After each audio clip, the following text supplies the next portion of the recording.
स्वागत है दोस्तों आपका आज की बेहद बड़ी और ताजा खबरों में। आज की मुख्य खबरों और हेडलाइंस न्यूज के तहत सरकार ऑनलाइन शिक्षा के लिए छात्रों को दे रही है प्रतिदिन 10 GB मुफ्त डेटा। जानिए क्या है सच्चाई। वहीं साथ ही दोस्तों जानेंगे कारोबारियों को बड़ी राहत, अब हर महीने दाखिल नहीं करना होगा GST रिटर्न। इसी के साथ दोस्तों स्कूल में अंग्रेजी की अनिवार्य शिक्षा के लिए सुप्रीम कोर्ट का बड़ा आदेश सामने आ रहा है। साथ ही दोस्तों कोरोना वायरस को लेकर WHO की ओर से एक बड़ा दावा किया जा रहा है, जिसके बारे में भी आपको बताएंगे। वहीं साथ ही दोस्तों मोबाइल इंडस्ट्री को लेकर सरकार की ओर से बड़ा ऐलान किया गया है। जी हां, इसके बारे में आपको बताएंगे कि इससे क्या फायदा होने वाला है। वहीं साथ ही दोस्तों पेंशन योजना को लेकर सरकार की ओर से एक बड़ी खबर आ रही है, जिसके बारे में आपको बताएंगे कि आखिर अभी से क्या फायदा मिलने वाला है। वहीं यदि दोस्तों आपका खाता भी SBI में है तो एक बड़ी अपडेट आपके लिए लेकर आया हूं। साथ ही दोस्तों मौसम विभाग के अनुसार इन राज्यों में भारी बारिश और वज्रपात की चेतावनी जारी की गई है, जिसके बारे में भी आपको बताएंगे। तो दोस्तों आज इन्हीं सब खबरों के बारे में आपको बताएंगे। इसके अलावा भी कई अन्य बड़ी खबरें हैं जिसके बारे में इस वीडियो में जानेंगे। तो दोस्तों वीडियो को अंत तक जरूर देखिएगा। साथ ही दोस्तों वीडियो के बारे में आपकी जो भी राय हो कमेंट करके जरूर बताइएगा। और दोस्तों यदि आप भी हमारी मेहनत को सपोर्ट करना चाहते हैं तो इस वीडियो को लाइक और शेयर जरूर कीजिएगा। तो चलिए दोस्तों बिना देरी की फटाफट से जानते हैं आज की सभी बड़ी खबरों को। पहली खबर, सरकार ऑनलाइन शिक्षा के लिए छात्रों को दे रही है प्रतिदिन 10 GB मुफ्त डेटा। जानेंगे क्या है सच्चाई। जी हां दोस्तों, इस समय पूरा देश कोरोना महामारी से जूझ रहा है। स्कूल से लेकर कॉलेज तक के स्टूडेंट्स की पढ़ाई ऑनलाइन चल रही है। इसी बीच सोशल मीडिया पर एक मैसेज वायरल हो रहा है कि केंद्र सरकार ऑनलाइन पढ़ाई के लिए देश भर के छात्रों को 10 GB प्रतिदिन डेटा मुफ्त इंटरनेट दे रही है, ताकि ये कोरोना वायरस महामारी के बीच ऑनलाइन परीक्षा दे सके। वायरल मैसेज में लिखा है, कोरोना वायरस के कारण स्कूल और कॉलेज बंद हो गए हैं और इस वजह से छात्रों की शिक्षा प्रभावित हुई है, इसीलिए सरकार ने सभी छात्रों को मुफ्त इंटरनेट दिया है। इस वायरल मैसेज के लास्ट में लिखा है कि लोगों की सुविधा के लिए इस संदेश को अधिक से अधिक शेयर करें ताकि उन्हें इस सुविधा का लाभ मिल सके। इस मैसेज के वायरल होने के बाद PIB की फैक्ट चेक टीम ने इस मैसेज के सच की पड़ताल की और यह दावा फर्जी निकला। PIB फैक्ट चेक ने बताया कि यह दावा फेक है, सरकार द्वारा ऐसा कोई निर्णय नहीं लिया गया है। चलिए दोस्तों जानते हैं अगली खबर। अंग्रेजी शिक्षा की अनिवार्यता पर सुप्रीम कोर्ट ने कहा, नियम के लिए बच्चों को मातृभाषा में सीखना जरूरी।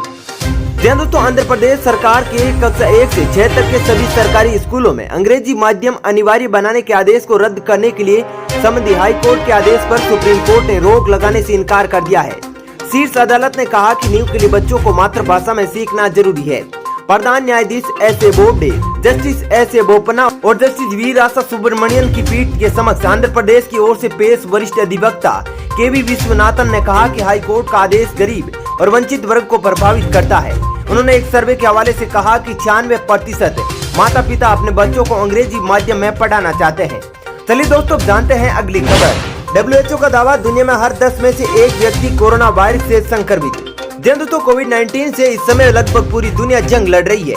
कोरोना संक्रमण के हालातों को लेकर विश्व स्वास्थ्य संगठन द्वारा हर दिन चौंकाने वाला खुलासा किया जा रहा है। अब WHO द्वारा कहा गया है कि कोविड-19 से वर्तमान गणना की तुलना में कहीं ज्यादा लोग संक्रमित हो चुके हैं। सोमवार को विश्व स्वास्थ्य संगठन यानी WHO की आपातकालीन स्वास्थ्य सेवा के प्रमुख डॉक्टर माइकल रेयान ने कहा कि उनके अनुमानों के मुताबिक दुनिया का हर 10वां व्यक्ति कोरोना वायरस से संक्रमित हो चुका है। उन्होंने कहा कि अभी तक जितने भी मामले सामने आए हैं, संक्रमितों की संख्या उससे तकरीबन 20 गुना अधिक है। डॉक्टर रेयान ने यह दावा उस समय किया जब कोरोना महामारी पर गठित की गई विश्व स्वास्थ्य संगठन के 34वें सदस्यीय कार्यकारी बोर्ड को संबोधित कर रहे थे।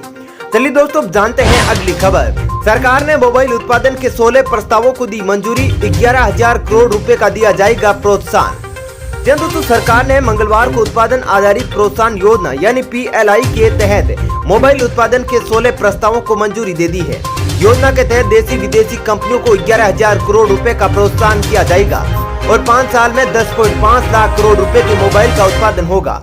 बता दें कि सूचना एवं इलेक्ट्रॉनिक्स मंत्रालय ने अलावा माइक्रोमैक्स डिक्सन टेक्नोलॉजी, UTL न्यूलिंक्स और ऑप्टिमस जैसी घरेलू कंपनियों के साथ एप्पल की सहयोगी विनिर्माण कंपनी फॉक्सकॉन, हानहाई, विस्ट्रॉन, पेजाट्रॉन, सैमसंग और राइजिंग स्टार जैसी विदेशी कंपनियों के प्रस्तावों को भी मंजूरी दी है। योजना के तहत 2 लाख प्रत्यक्ष नौकरियां मिलेंगी, जबकि अप्रत्यक्ष तौर पर 6 लाख रोजगार पैदा होंगे। योजना के तहत सरकार के पास 23 प्रस्ताव आए थे, जिसमें से 16 को हरी झंडी दे दी गई है। चलिए दोस्तों अब जानते हैं अगली खबर। अब किसी भी पते पर मंगवा सकेंगे चेकबुक, SBI ने ग्राहकों को दी ये खास सुविधा। जी दोस्तों, अगर आप किराए पर रहते हैं और अक्सर मकान बदलते रहते हैं, इस चक्कर में बार बार बैंक में अपना पता बदलवाना बेहद जल्ला देने वाला काम है, क्योंकि कभी आपको चेक बुक मंगवानी पड़ी तो उसी पते पर आएगी जो बैंक में पहले से रजिस्टर्ड है। आपकी इस परेशानी को कुछ हद तक स्टेट बैंक ऑफ इंडिया ने कम करने की कोशिश की है। SBI ने अपने ग्राहकों को बड़ी सुविधा दी है। इस सुविधा के तहत ग्राहक अब अपनी चेक बुक किसी भी पते पर मंगवा सकते हैं। अब तक बैंक चेक बुक सिर्फ उसी एड्रेस पर भेजते थे जो बैंक में रजिस्टर्ड होता था। किसी भी एड्रेस पर चेक बुक मंगाने की सुविधा के लिए SBI के ग्राहकों को ब्रांच जाने की जरूरत नहीं है। भारतीय स्टेट बैंक के ग्राहकों को किसी भी पते पर चेक बुक मंगाने के लिए सबसे पहले इंटरनेट बैंकिंग के लिए लॉगिन करना होगा। चलिए दोस्तों, जानते हैं अगली खबर। अलर्ट, अगले 2 दिन में इन राज्यों में भारी बारिश होने की संभावना, वज्रपात की भी चेतावनी जारी। जी दोस्तों, मौसम विभाग ने देश के कई राज्यों को लेकर 5 दिन का पूर्वानुमान जारी किया है, जिसमें प्रदेश में मौसम की जानकारी के बारे में बताया गया है।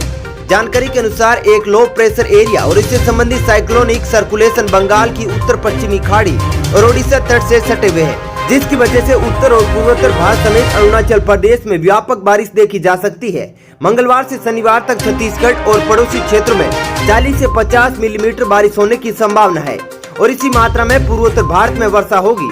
अरुणाचल प्रदेश में 120 मिलीमीटर बारिश होने की बात कही गई है। आपको बता दें कि मौसम विभाग के अनुसार अरुणाचल प्रदेश, असम और नागालैंड में मध्यम से भारी बारिश होने और गर्ज के साथ बौछारें पड़ने की संभावना है। वहीं सिक्किम, मणिपुर, मिजोरम, त्रिपुरा, पश्चिमी बंगाल, बिहार, झारखंड, ओडिशा, छत्तीसगढ़ और तमिलनाडु में व्यापक बारिश और गर्ज के साथ बारिश होने के आसार है। वहीं पूर्वी मध्य प्रदेश, पूर्वी महाराष्ट्र, तेलंगाना, गोवा, कर्नाटक, केरल, उत्तरी आंध्र प्रदेश और अंडमान और निकोबार द्वीप समूह पर छिटपुट बारिश और गर्ज के साथ बारिश होने की संभावना है। इसके अलावा उत्तर प्रदेश, आंध्र प्रदेश और लक्षद्वीप के अलग थलग बारिश और आंधी की आशंका है। चलिए दोस्तों, जानते हैं अगली खबर। साधारण पारिवारिक पेंशन योजना पर सरकार का बड़ा फैसला, 7 साल की न्यूनतम सेवा अनिवार्यता हुई खत्म। जी दोस्तों, मोदी सरकार ने रक्षा कर्मियों को बड़ी राहत दी है। रक्षा मंत्रालय ने मर्द रक्षा कर्मियों के परिजनों के लिए बढ़ी हुई साधारण पारिवारिक पेंशन की लगातार 7 साल की न्यूनतम सेवा अनिवार्यता को खत्म कर दिया है। मंत्रालय ने एक बयान में कहा कि EOFP रक्षा कर्मी के पिछले वेतन का 50% होती है और ये सेवा के दौरान रक्षा कर्मी की मृत्यु की तारीख से 10 साल के लिए देय होती है। रक्षा मंत्रालय ने कहा कि EOFP प्राप्त करने के लिए लगातार 7 साल की सेवा अनिवार्यता 1 अक्टूबर 2019 से खत्म कर दी गई है। रक्षा मंत्रालय ने कहा कि जिन रक्षा कर्मियों की मृत्यु लगातार 7 साल की सेवा होने से पूर्व 1 अक्टूबर 2019 से पहले 10 साल के भीतर हुई है, उसके परिजनों को EOFP मिलेगी। चलिए दोस्तों, जानते हैं अगली खबर। कारोबारियों को बड़ी राहत, अब हर महीने दाखिल नहीं करना होगा GST रिटर्न। जी दोस्तों, मंगलवार को हुई GST काउंसिल की 42वीं बैठक में कई अहम फैसले लिए गए। एक तरफ जहां राज्यों को GST की क्षतिपूर्ति को लेकर बड़े फैसले लिए गए, वहीं कारोबारियों को भी कई मोर्चों पर राहत देने का ऐलान किया गया। GST परिषद के अन्य फैसलों के बारे में वित्त सचिव अजय भूषण पांडे ने बताया कि 1 जनवरी के बाद से जिन करदाताओं का टर्न और 5 करोड़ से कम है, उन्हें मासिक रिटर्न दायर की जरूरत नहीं होगी। अब ऐसे लोगों को GST की तिमाही रिटर्न भरनी होगी, लेकिन इन लोगों का चालान का भुगतान हर महीने करना होगा। इस चालान में बहुत ज्यादा विवरण देने की जरूरत नहीं होगी। वहीं बिना किसी एक्सपर्ट्स और खातों की डिटेल के बिना ही इन चालानों का पैसा जमा कराया जा सकता है। चलिए दोस्तों, जानते हैं अगली खबर। रूस की दूसरी कोरोना वैक्सीन पर बड़ी खुशखबरी, 10 दिन बाद हो सकती है लॉन्च। दोस्तों, रूस ने पहले ही स्पुतनिक V वैक्सीन लॉन्च कर दुनिया को हैरान कर दिया था। अब वे एक दूसरी वैक्सीन भी लॉन्च करने की तैयारी में है। इस वैक्सीन का नाम एपीवेक कोरोना रखा गया है। इसे रूस की vector state research centre of virology and biotechnology ने विकसित किया है। रिपोर्ट्स के मुताबिक क्लिनिकल ट्रायल में रूस की यह दूसरी वैक्सीन सफल साबित हुई है और माना जा रहा है कि यह वैक्सीन 15 अक्टूबर को लॉन्च हो सकती है। चलिए दोस्तों, जानते हैं अगली खबर। कोरोना के राष्ट्रीय औसत में गिरावट, लेकिन इन 5 राज्यों में तेजी से बढ़ रहा है संक्रमण। दोस्तों, देश में जहां कोरोना वायरस के मामलों में पिछले 3 हफ्तों में गिरावट देखी जा रही है, वहीं उसके उलट देश के 5 राज्यों में कोविड-19 के मामलों में तेजी से बढ़ोतरी हो रही है। सरकार द्वारा जारी किए गए डेटा में इसकी जानकारी मिली है। दरअसल केरल, छत्तीसगढ़, उत्तराखंड, ओडिशा और मध्य प्रदेश में 13 सितंबर और 4 अक्टूबर के बीच कोरोना के मामलों में वृद्धि हुई है, जबकि वायरस के राष्ट्रीय औसत में गिरावट दर्ज की गई है। इस अवधि में भारत में कोरोना मामले में 37% वृद्धि हुई है। इससे पहले यह आंकड़ा 56% था। दोस्तों, फिलहाल इस वीडियो में इतना ही। ऐसी ही खबरें देखते रहने के लिए आप हमारे चैनल को सब्सक्राइब जरूर कीजिएगा। साथ ही दोस्तों, वीडियो के बारे में आपकी जो भी राय हो कमेंट करके जरूर बताइएगा। और दोस्तों यदि आप भी हमारी मेहनत को सपोर्ट करना चाहते हैं तो इस वीडियो को लाइक और शेयर जरूर कीजिएगा। धन्यवाद।